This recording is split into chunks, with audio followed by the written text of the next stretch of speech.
4 verses of scroll 3 of the battle sheaf. It reads, "And one of these universities, or universe cities, called the school of thought, or Tahuti, falsely called Thoth, had as its mascot the Binu, or the African ibis, in its higher graduate initiatory teachings, while the peacock, or feathered serpent, was the mascots of the undergrad." So the ibis bird, you see a lot of them flying around now, the black ones and the white ones, right? That was the mascot. Just like how UB's mascot is the flamingo, or your high school had a mascot.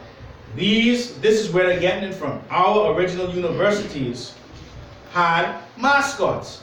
Now I know some people saying, well, how we get to university? Nobody's reading the Bible. Because in their Bible, ain't no university. All they do is believe, pray. And that's it. No, we were in universities.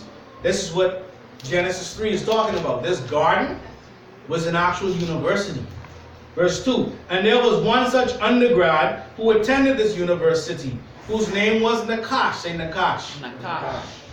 The word Nakash is diviner, who mastered the art of whispering words of divination, being a direct descendant of the constellation of the serpent or dragon, the Dracos. Now some may say, well, why was he in this school?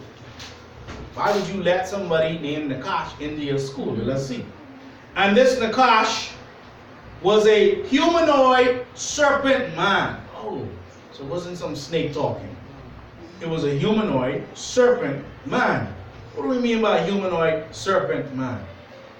There's 3 brains, or there's 3 levels, or 3 areas of the brain, if you want to call it that. The very first and the oldest part of the brain is called the R complex, the reptilian complex. You understand? And this reptilian complex is what we work off of when we're hungry, when we're angry. Like the Snickers commercial, you know, get that boy something to eat. He gonna turn into Rita Franklin, right? But the reality of the situation is, some of us never come away from that brain. Some people constantly are in this reptilian brain. That's what is meant by humanoid reptilian.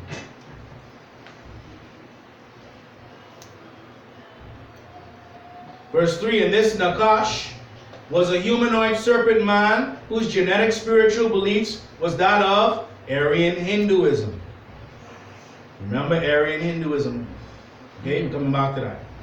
"And though he was not of the pure Nubian Melaninite seed, he was allowed, like certain other qualified beings of his genetic line before him, to seek admittance to study within the university of Akit Aten, the Gan Eden within Tamaray, so that while he studied, his genetic nature would also be able to be observed by the high priestesses and priests, in hopes of coming up with a way by which to reform he and his kind." So we were studying him.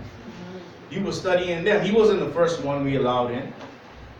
There were others that were allowed in. Remember, Asaru, as a barber, was also a missionary who also wanted to create this reality of what you call world peace, which doesn't seem to be a reality because there's always some war, something going on. But he was trying. Yes? And so this dragon or this serpent or this Satan is not walking around like a lizard. Looks just like you and I, talks just like you and I, dress up and go to church just like you and I, go to seminary just like you and I, start churches just like you and I. You understand? And so if we are serious about being saved, if we are serious about understanding what the real and living Messiah actually said, then we got a question now. Number one, why was Revelations sent as a book? The teachings of Revelation, we read it. Why is this message directed at the churches? 7 churches. Why? Why wasn't Revelation directed at the nightclubs?